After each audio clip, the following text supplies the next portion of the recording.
আজকে আমাদের যাদবপুর ইউনিভার্সিটিতে পিজি ইঞ্জিনিয়ারদের জন্য এক্সাম ছিল। কারণ গত দুদিনে যা আর কি ঝামেলা হচ্ছে, এবং আপনারা দেখেছেন যে যা ঝামেলা হচ্ছিলো তাতে আমরা ডিসাইড করেছি পিজি ইঞ্জিনিয়ারিং ডিপার্টমেন্ট থেকে যে আমরা বেশিরভাগ ডিপার্টমেন্ট তারা আর কি আমরা এক্সাম আমরা দেবো না।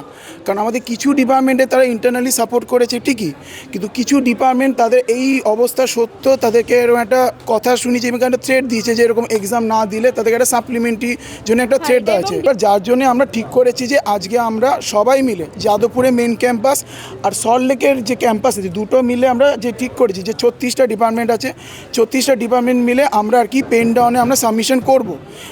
এবার এই সলিডারিটির জন্য দেবো যে আগে আমাদের ক্যাম্পাসে সেফটি সিকিউরিটি দেওয়াটা খুবই দরকার। তো যার জন্যে আমাদের এই যাদবপুর ইউনিভার্সিটি থেকে মেন ক্যাম্পাসে 24টা ডিপার্টমেন্ট আর সল্টলেক থেকে 6টা মানে 30টা ডিপার্টমেন্ট আমরা আর কি অফিসিয়ালি আমরা পেন ডাউনে সাবমিশন করেছি। কারণ অলরেডি দুদিন আগে যে ক্যাম্পাসের অবস্থা তাতে কেউ আমাদের সেফ ফিল করতে পারছিল না। তো সেটার জন্য আমরা পোস্টপোনের জন্য বলেছেন, কিন্তু যেহেতু পোস্টপোনের ব্যাপারটা অফিসিয়াল ব্যাপারে হয়তো সম্ভবপর নয় বলে তো আমরা ঠিক করেছি যে পেন ডাউন ব্যাপারটা হোক, যাতে আমাদের এই এক্সামটা পরে একটা রিশিডিউল ব্যাপারটা যাতে যায়। সাবমিশন করতে যাচ্ছে না সাবমিশন হয়ে গেছে? আমাদের আর কি সাবমিশন হয়ে গেছে বলে আমরা এটা আপডেট আর কি দিতে এসেছি আর কি। কনফার্মেশন পেয়েছেন যে এই এক্সামটা রিশিডিউল হবে? সেটা না, আমরা অ্যাকচুয়ালি জানিয়েছি। এবার মেজরিটি যদি আর কি যেটা যায় তাহলে হয়তো সেটা কি রিশিডিউলের ব্যাপারটা আর কি যাবে প্রবাবলি।